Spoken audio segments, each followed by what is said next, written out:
Howdy, howdy. Welcome on into the pre-show before the free show and happy Monday. I always sing before. He made fun of me for that last time Tepper did, so amazing. surprise. Hi, dorks. I'm back. Not in my usual seat, but I'm here. Also here, if we want to switch the camera around, everyone's favorite, Ishmael Johnson. Oh, am I? Hi, what's up? You're not my favorite, but apparently you're everyone okay. else's. Unless you're not everyone. I mean, that's fine. Yeah, no. All right, so this is different. We get that. And speaking of different, we're going to go ahead and bring on one other person here. Malpal, let's go to the hotline and bring in Greg Tepper. Tepper, do you read me? Hello. Am I on live internet show? You are. You are a mediocre. live. Wow. I can't remember the last time I was on an internet show. What a thrill. It's a wild ride. Wait, hold on. Am I on with the Ishmael Johnson? Oh my God. Is this the Greg Tepper? Oh my gosh. Oh wow. What a moment we're having here. Past this moment, there is a reason for all of this obscure sitting in seats right now, specifically your seat being, I believe, in a hospital. Is that correct here? Yeah, that's right. I'm in a hospital right now. I'm in a hospital room. There's three of us in the room. There's myself, and then there's my wife. Pep wife is here, and then there's also a third. There's a third person here. And it's got to be Hank, right? No, Hank's at home. Well, Hank's at school right now. But no, it's a third. It's the fourth member of our family, Max Grafman Tepper, who was born Sunday morning at 2:28 a.m. And clocked in at a cool 8 pounds 1 ounce. And yeah, so Hank's a big brother. And things are going well. So that's why I'm not there. That's why Ish has been forced into Yeah. It's definitely against his will.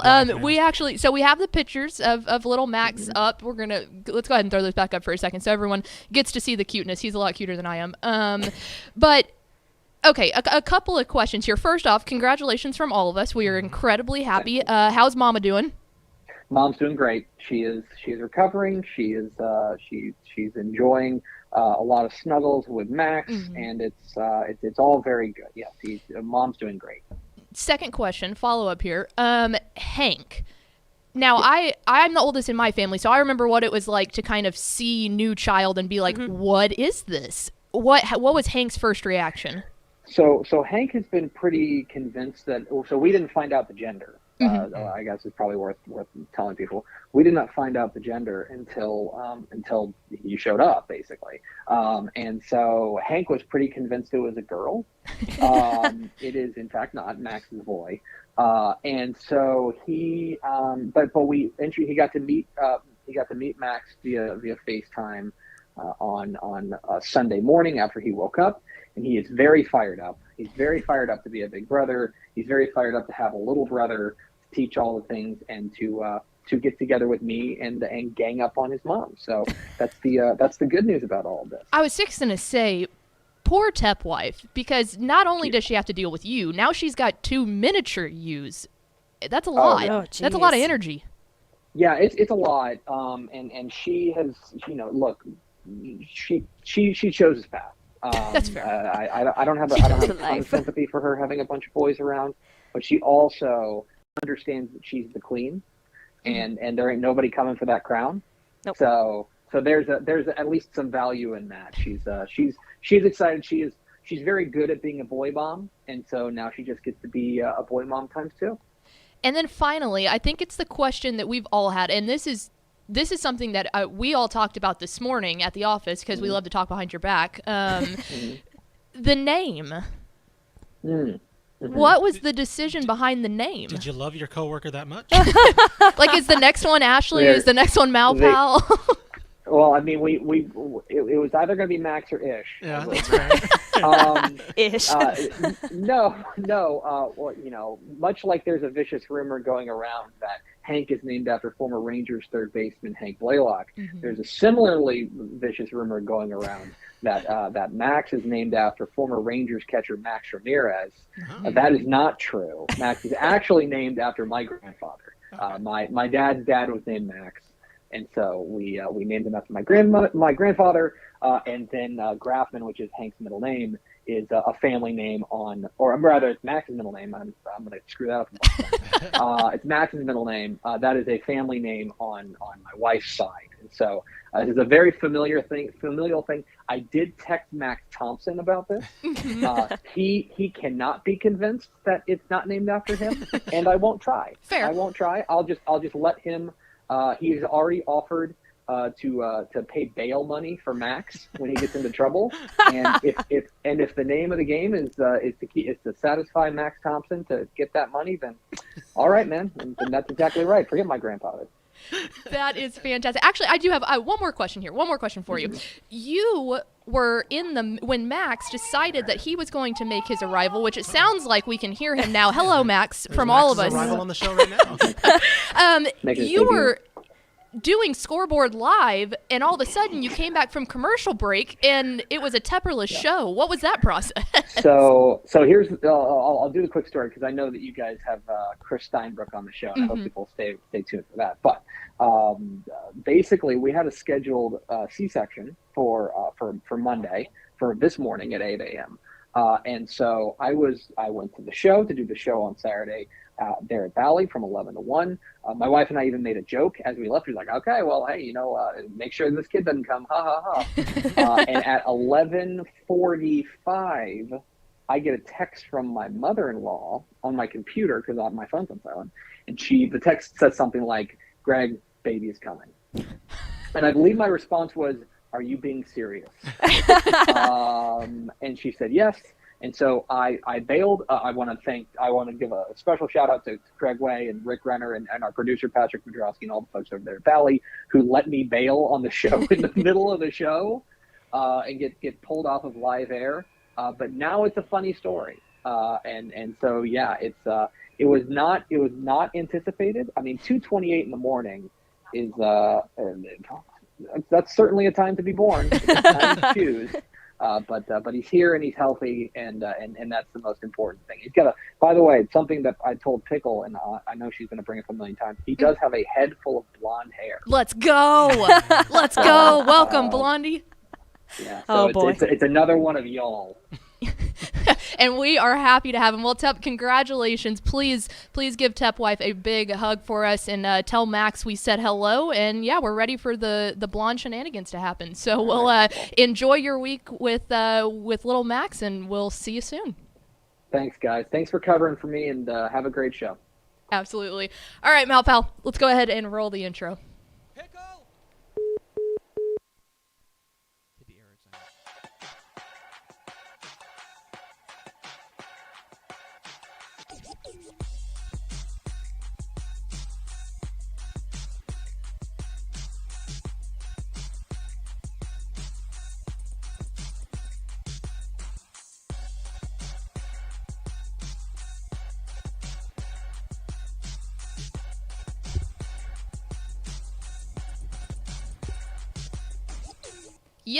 Yes, y'all. From the Dave Campbell's Texas Football Mothership in beautiful Lewisville, Texas. This is Texas Football Today, a show on the internet. I am Ashley Pickle, the video director for Dave Campbell's Texas Football, a magazine, and TexasFootball.com, a corresponding website. Thank you for doing your part to spend part of your day with us. Whether you're watching us live on TexasFootball.com, Facebook, YouTube, or Twitch, or you're listening to us on the podcast version, which you can subscribe to on the podcast of your choice. Thank you for doing your part to support your local mediocre internet show. I am sitting here.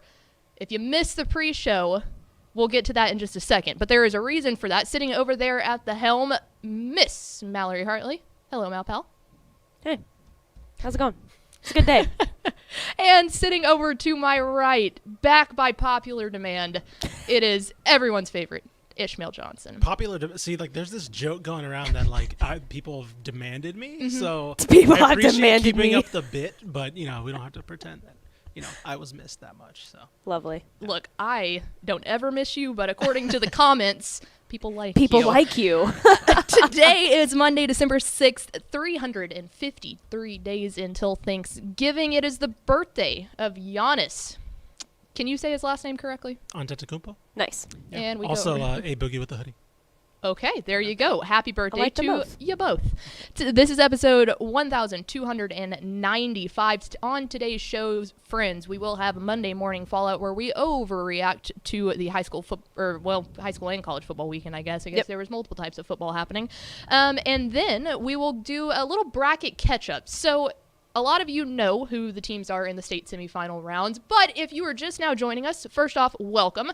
We'll go ahead and get you caught up on some of those brackets. Then, in the back half of the show, we'll talk to Corpus Christi Flower Buff head coach Chris Steinbrueck as they are headed to their first ever state semifinal appearance. So super exciting stuff there. Just a couple of housekeeping notes before we go. I'm sorry. Man, I can't believe me out of all people forgot this. Do we have first four through the door? Oh, we sure do. I don't know if you saw the Friday show, but Tepper almost forgot, so I had to remind him. I did. I was Anyways. proud of you. Yes, thank you. So, first four through the door, we have Rob Hadaway, Daniel Agnew, Aaron Arbuckle, and Tony Blaylock. What a veteran crew. Welcome in, fellas. Welcome in, friends. The reason that this show looks a little bit different and that Greg Tepper is not sitting there, it's because Greg and his beautiful wife Jen welcomed in their second child. Max Tepper was born Sunday morning, 2/28. If you missed it, go back to and watch the pre-show. We had Tepper on. There's pictures of Max, adorable, mom, dad, big brother Hank now, and little Max are all healthy and good to go. So Tepper will be out all week. So y'all are forced to deal with us. If you want to blame someone, blame Max, but he's too cute to blame. So congratulations to the Tepper from all of us at Dave Campbell's Texas Football. We're super, super happy for them, and he's a little blondie. So I'm excited. That's pretty awesome. It is. You got two blondies now. You'll love to see it. You're And gonna Amanda get it. Atwell started today, so welcome Oh, into yes, Amanda. yes. All right, Malpal. Hit the air raid siren. It is time for Monday Morning Fallout. Monday Morning Fallout, where we overreact to everything from the football weekend. Oh, Sorry. you know, that guy can just never let anyone else talk. He's always got to be talking. I'm getting there. Sheesh. No worries. All right, so Monday Morning Fallout, where we overreact to the football weekend, and I think it's fair to say not as much to overreact to as there was last week after the regional semifinals, but the regional finals nonetheless was big time. So we're going to start off with three big thoughts, and the first one, big sluggers hit harder.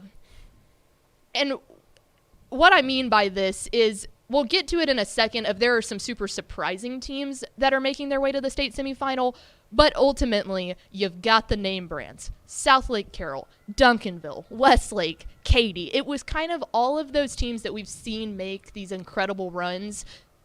They went out there and handled business. Yeah, I think that last week was such a chaotic week in terms of Tomball knocking off Heath and these other teams that are Marlin's still going. We'll talk about them in a bit, but. For the most part, now you're starting to see a little bit of the blend, right? It's getting to that point. The semifinals are the point where you see the underdogs kind of there, but you also see, oh, by the way, we got Katy Westlake this week, right? We get Duncanville still in town. We get these other teams at South Lake Carroll still around. And as fun as the chaos was last week, I do also like to see a lot of the reason why these teams are consistent, right? I like to see that pedigree kind of flush itself out, and then now in some cases collide with the kind of the new bloods, I guess you can say.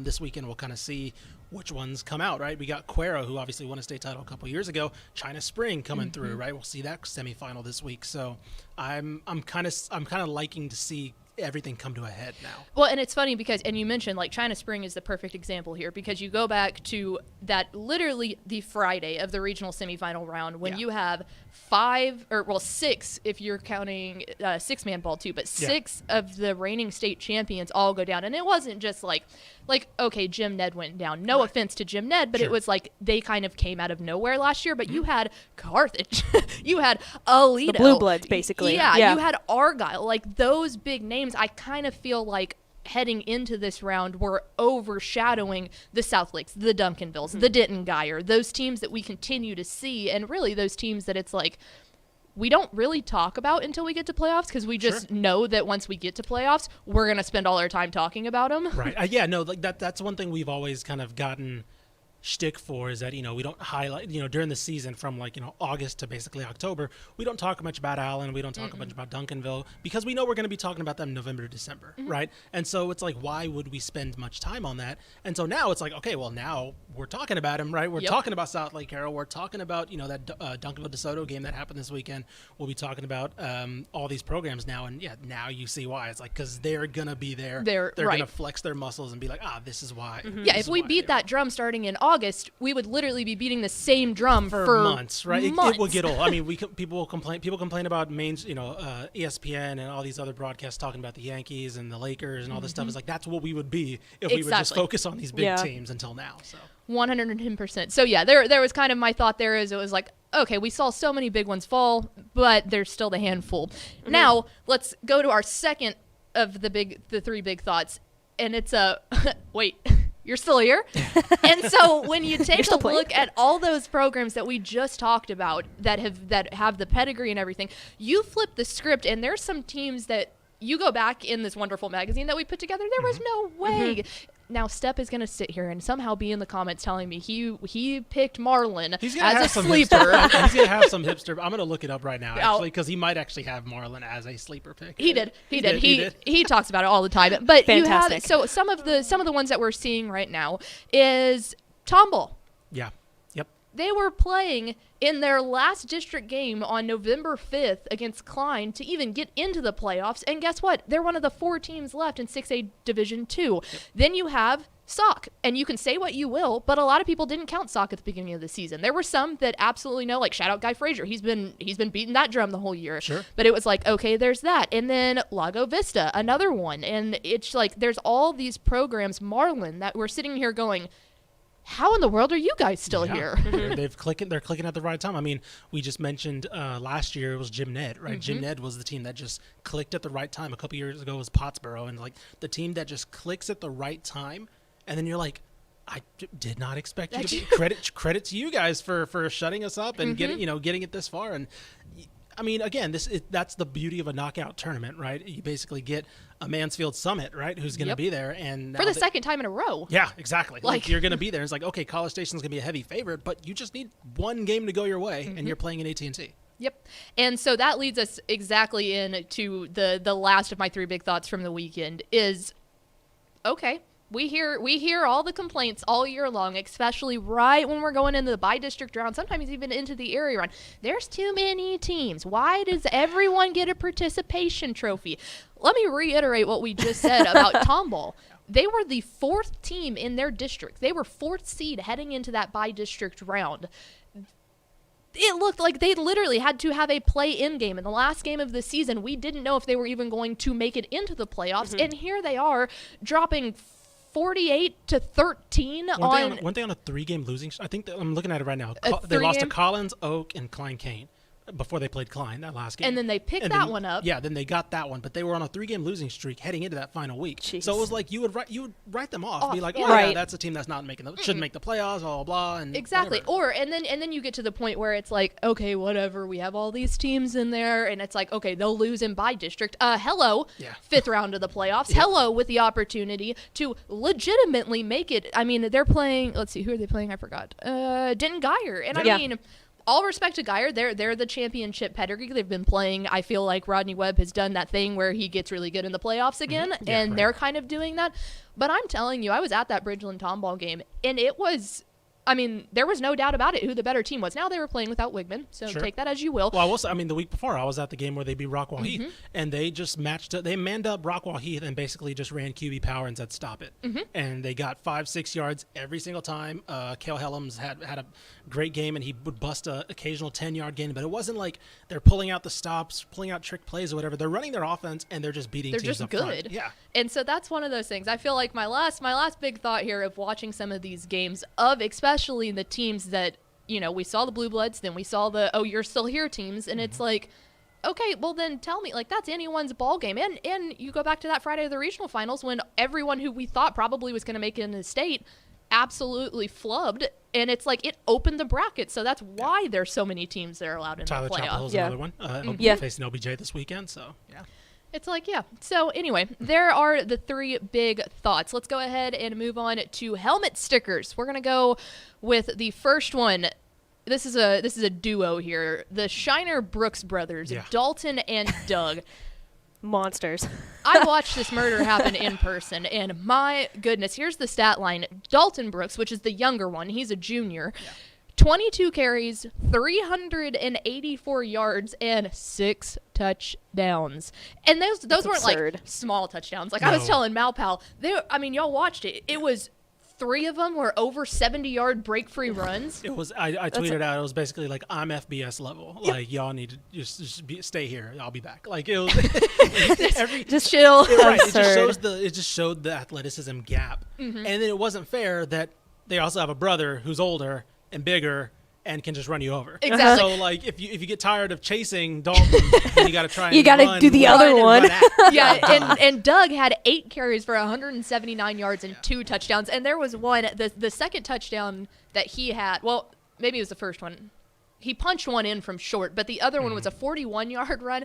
And the highlight, we have the highlight, and I'm going to go ahead and put this out there. It'll probably be in the top 10 plays of the week. But, I mean, he starts at the 41, and there's just like every Refugio player on defense is trying to bring him down, and this guy is just barreling his way through. One of the things It's I will say, absurd. like the fact that Refugio doesn't lose big. It was 55-14, I believe, was the final score.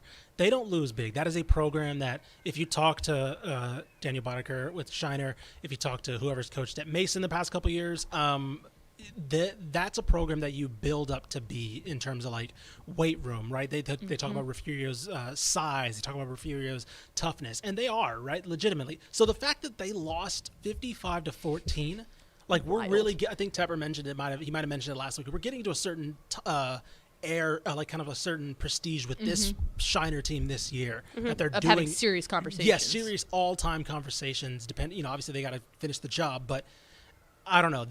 Again, Refugio isn't a program that loses 55-14 ever, and it's those two guys are a big reason why. I walked away from that game the same way that I walked away from the Lake Travis Westlake game when I saw Westlake do what they did to Lake Travis and go, if they keep playing like this, I would be shocked if someone could stop them. Yeah. The second helmet sticker, this one Ish, you brought to our attention, and Yes. it's not something that we usually do. We're going to give it to WKU's Jareth Stearns. Jareth Stearns. This man is from absurd. Waxahachie. Okay, so that's The why Hatch. That's why we were able to tie it into the it's tied into program. show.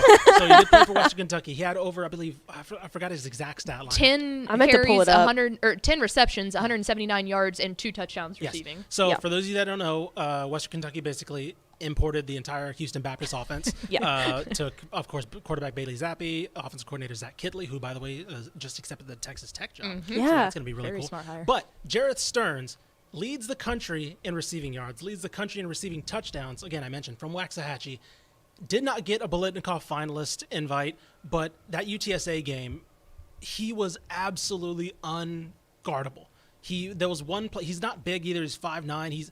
You go back to those old Mike Leach offense. He's like literally a carbon copy of somebody who would just like thrive in that type of offense. And he goes from FCS to playing in the CUSA championship game, and he just dominates FBS level. And Yeah. you're just like, how did this guy get under the radar? Yeah. And And like, he, I mean, obviously, if you start off at Houston Baptist, I mean, like, that's insane. Yeah, Yeah. And so I don't know. I had to give a shout out to him because again, he's not on. He didn't make the Biletnikoff finalist list despite leading the country and in receiving yards and I believe receptions too.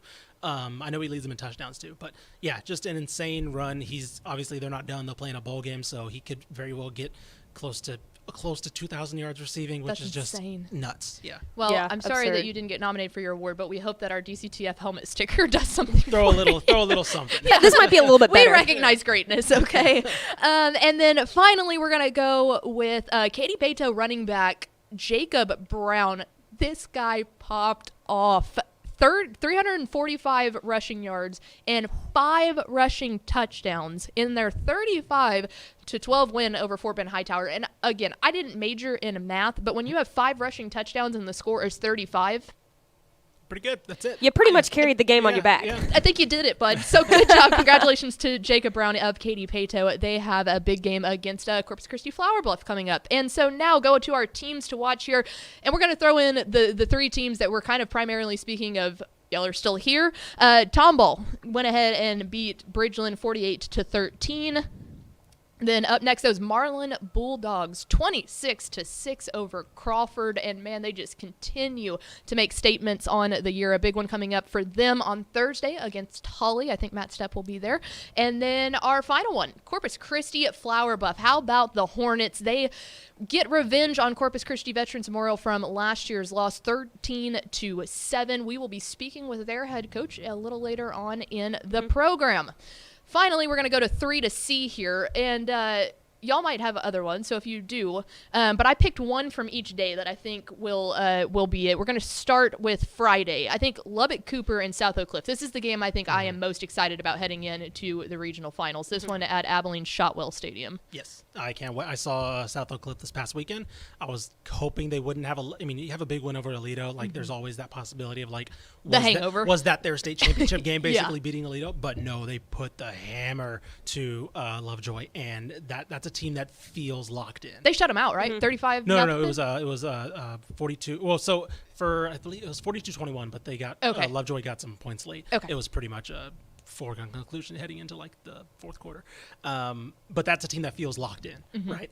But Lubbock Cooper is a team that's really feeling it right now. I believe they haven't let up more than 2 touchdowns in this entire. I think 51-14 was their closest game so far in their region. So I am pumped to see how that one ends up. Yeah, super excited for that one. Then we'll go ahead and skip to Saturday real fast, and it's the game that, this is big brand name football here with South Lake Carroll and Duncanville. That'll be at 4 p.m. at McKinney Stadium on Saturday as they prep to try and make it in there. And this is it just is what it is. You can't deny that this is going to be a great football game. It's two teams that really, I think, have just continued to dominate people, and they showed both of them their statement wins last week over Allen for South Lake and then over DeSoto. I feel like really is like, okay, here's the heavy hitter.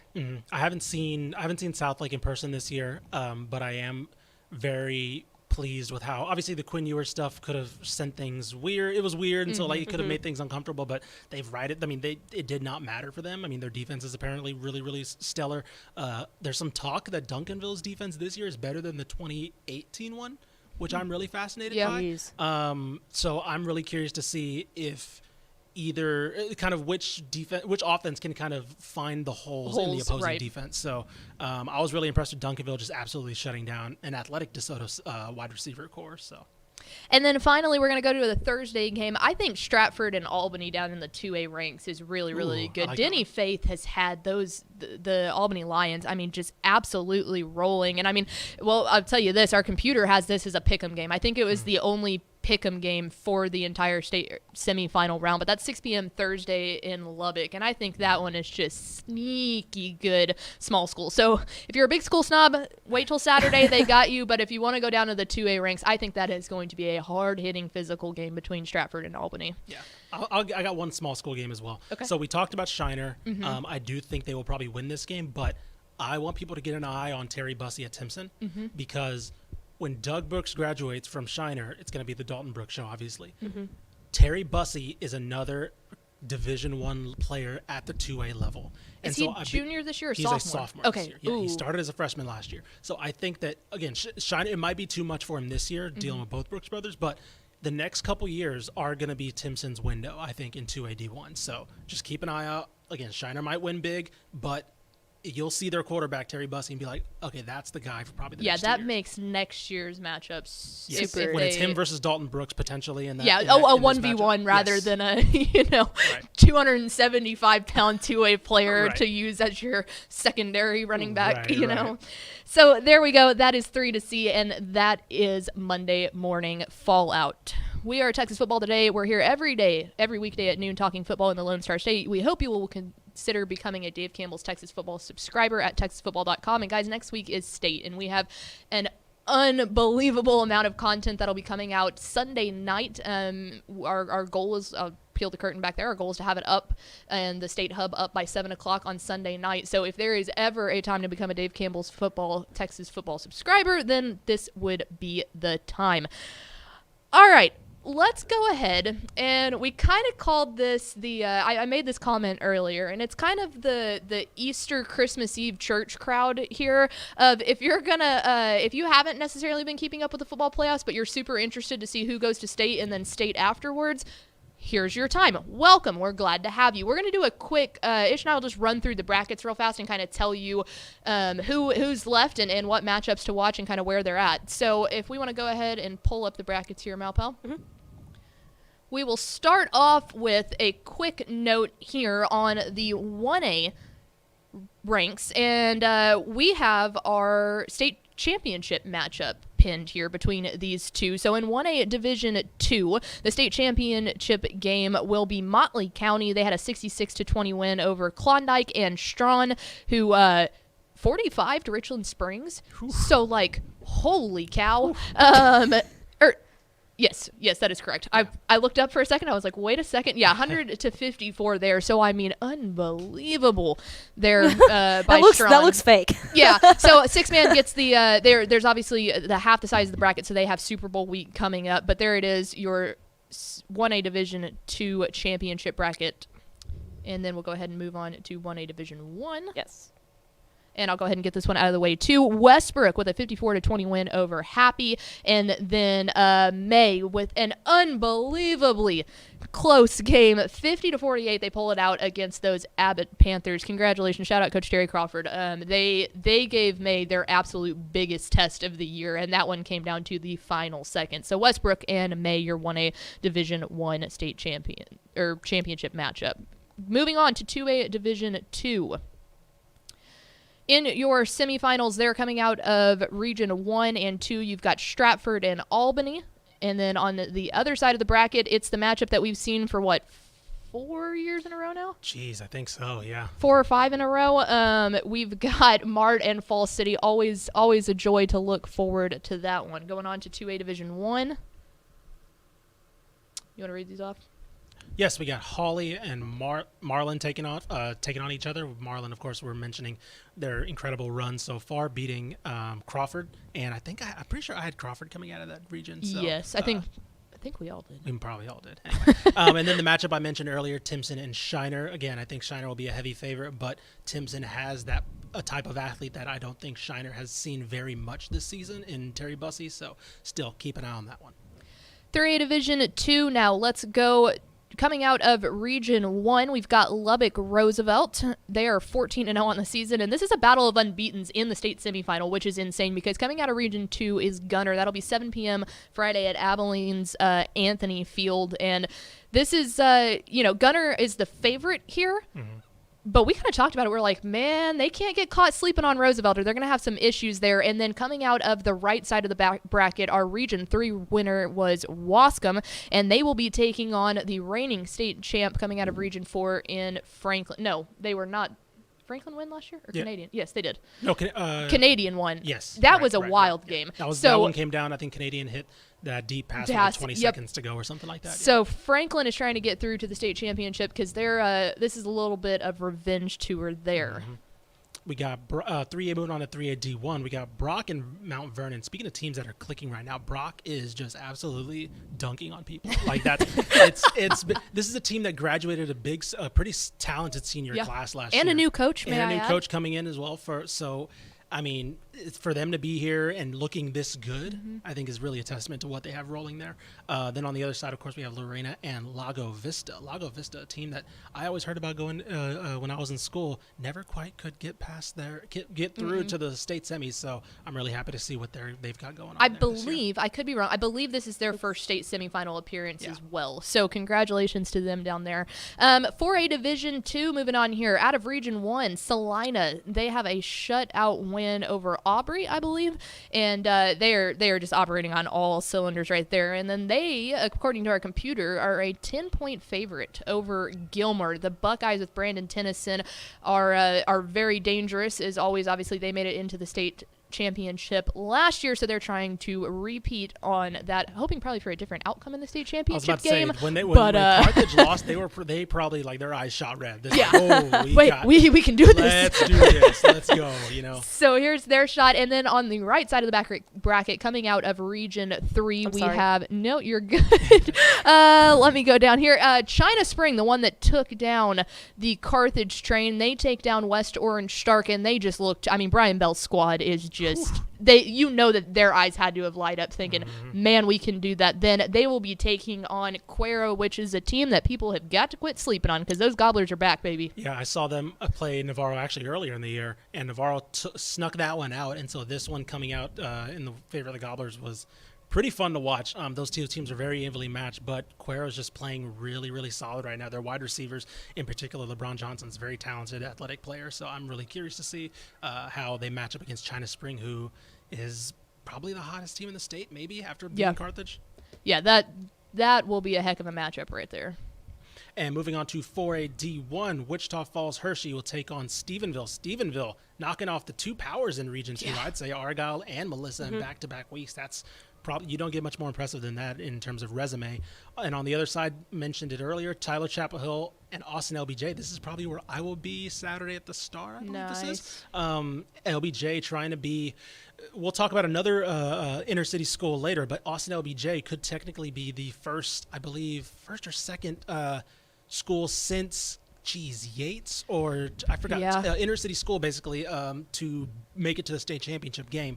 Of course, SOC is the other school for DISD, but I will be looking forward to Austin LBJ's crowd, hopefully hitting up the Star or hitting up the Star in Frisco pretty well Saturday.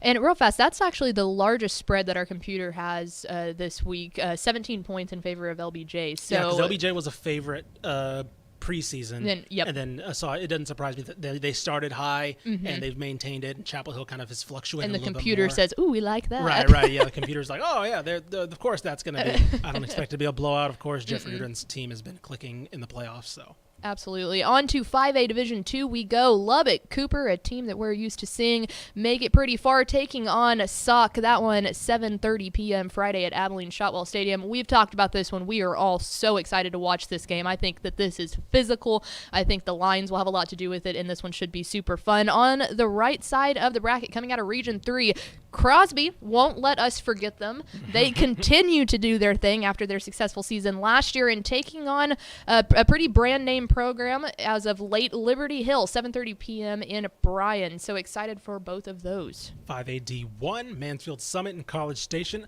I want to see that spread because I feel like College Station might be favored by 11. By 11, okay. According to the computer. Again, that's a lot for a semifinal. I do expect Mansfield Summit, who is very battle tested, knocking off Colleyville Heritage last week, to give them a better fight than that.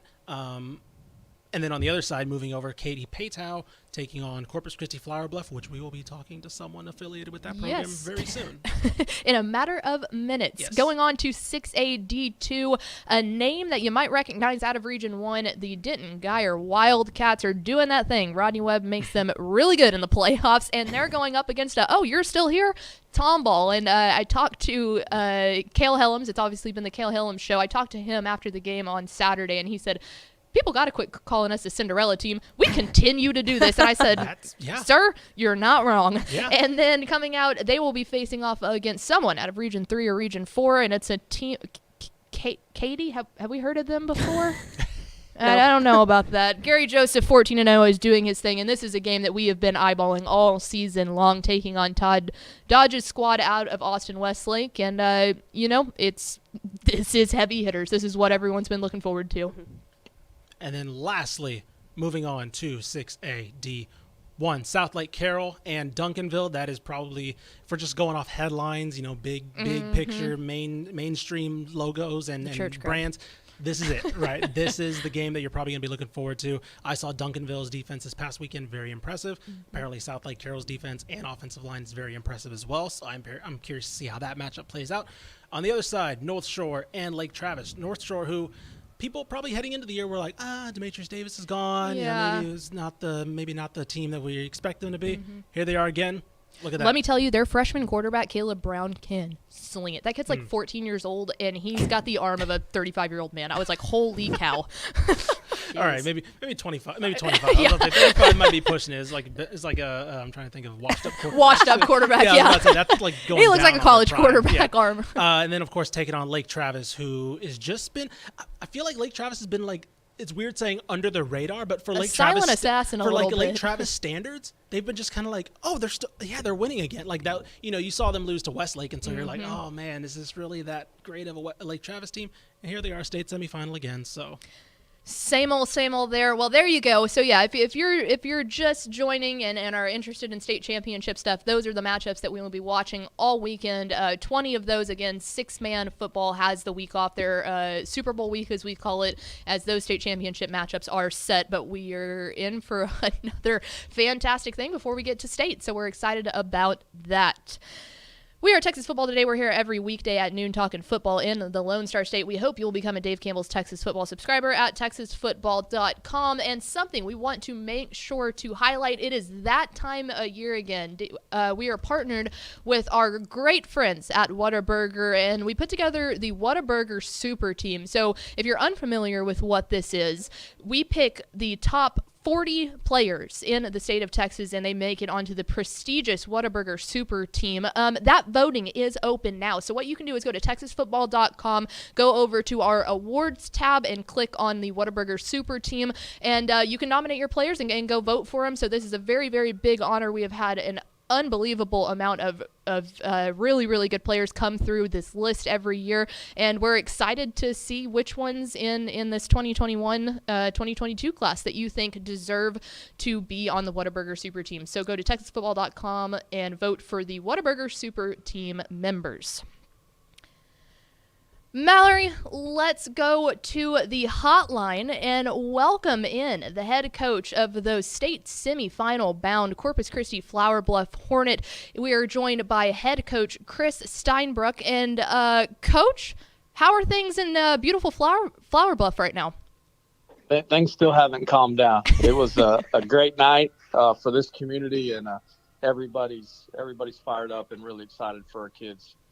I was going to say, so you claim your first regional championship in program history, and you're now headed to the state semifinals. I mean, I can't even begin to imagine the party that was happening in Flower Bluff last week, but kind of just what is the vibe and the energy and the atmosphere, not only around school, but around the town as a whole?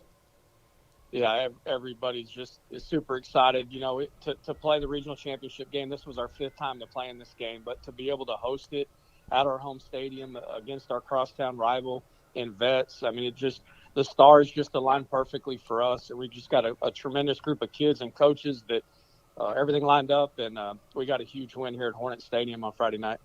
And you mentioned it. You've been to that specific portion of this state stage before, and you lost last year to Corpus Christi Veterans Memorial. Heading into that game last week, was there that added juice, that kind of revenge tour feel with you and your squad?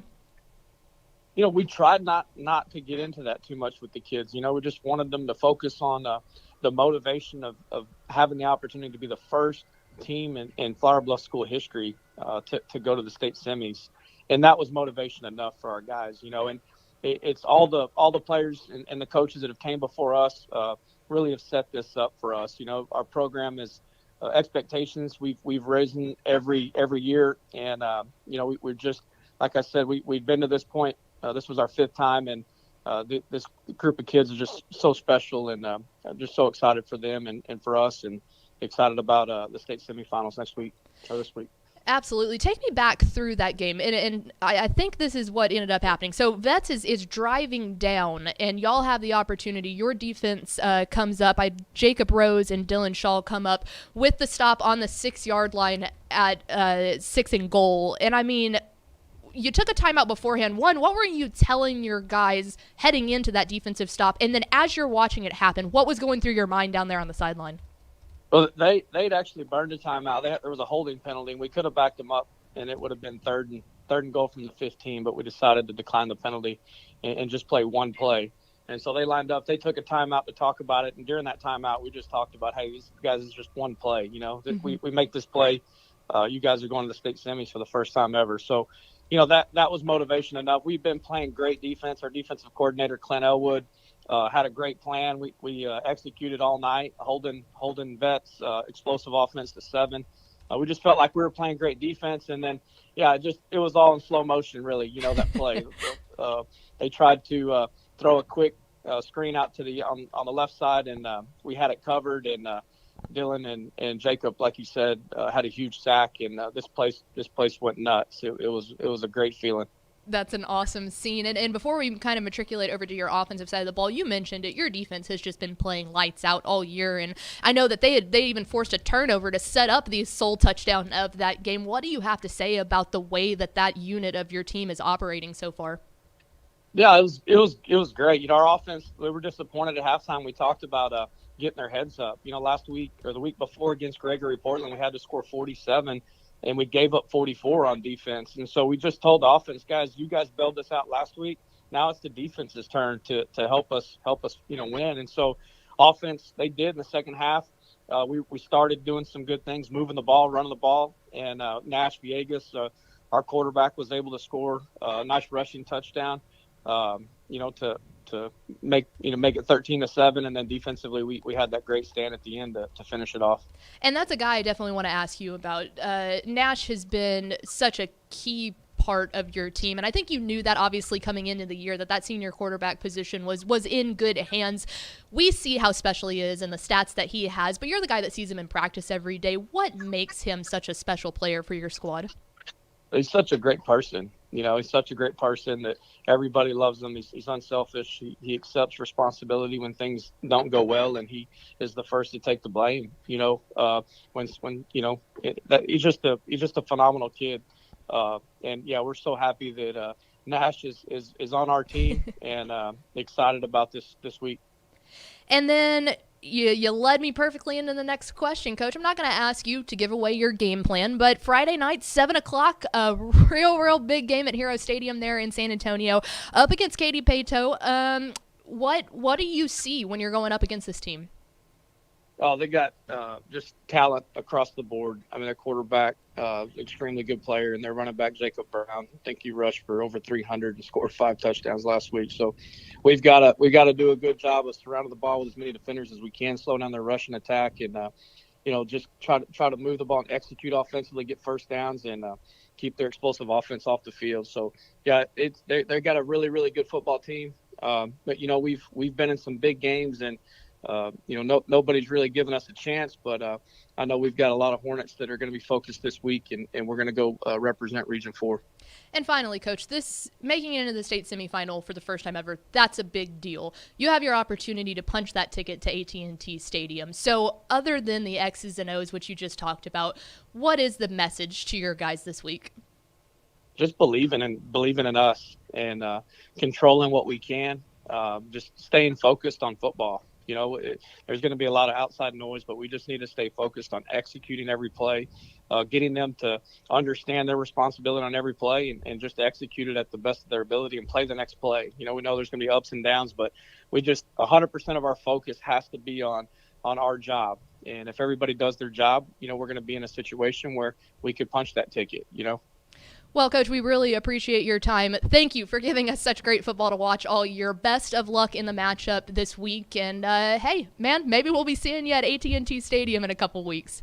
Hey, thanks so much. We appreciate it.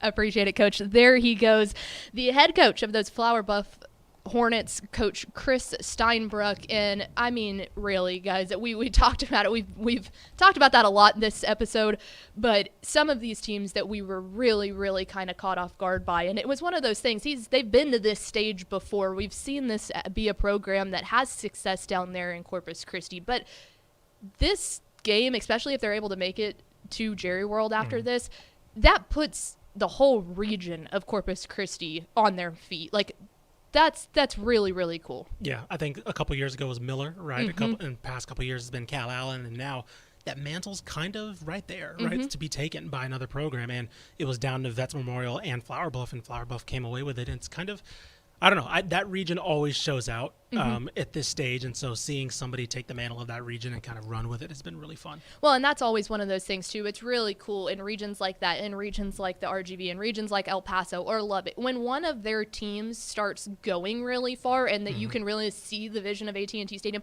It's not only their program and their fans that get behind them; it's the whole region of the state. So you gotta feel good for them. Yeah, and even like, I mean, we'll talk about South Oak Cliff. We'll talk about them more throughout the week, but like, I was curious because like sometimes there's some bigger programs or big city programs that don't really show out that much, right? South Oak Cliff was there. Like South Oak Cliff, you could tell that they're a program just like a Flower Bluff, just like some of the other programs we'll mention throughout the week that feel it, right? And it's like, all right, it's sometimes it's like, oh, I don't want to go to the by-district game area, third round maybe, and then like you start getting closer and closer. It's like, all right, we got to go. You start calling your friends, you start calling anybody around the area. All right, let's go rally around wherever, and let's go and let's support them. So yeah, if all of Dallas ISD is not at AT&T Stadium, if they make it, we got issues.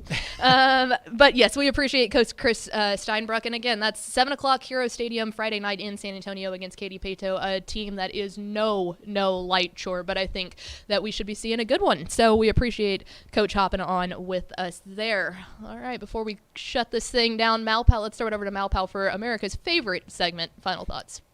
I got a couple of things. Even though Tepper's not going to be here, we will still have a Tep and Step podcast this week, and our very own, actually no, TV's very own, Ashley Pickle will be filling down the in show for Tepper that week. Yeah, sorry guys, you're stuck with me talking a lot this week. So make sure to watch out for that. We'll have another Republic of Football podcast with Ish. Hi. Craven yeah, we'll be and figuring I. out whatever we're going to talk about because there's, There's a couple of things. Bowls are still coming out. I know there's a certain transfer that's kind of some dude that's in the like, wind. Yeah. What's his name again? Plain? Adrian Martinez from Nebraska.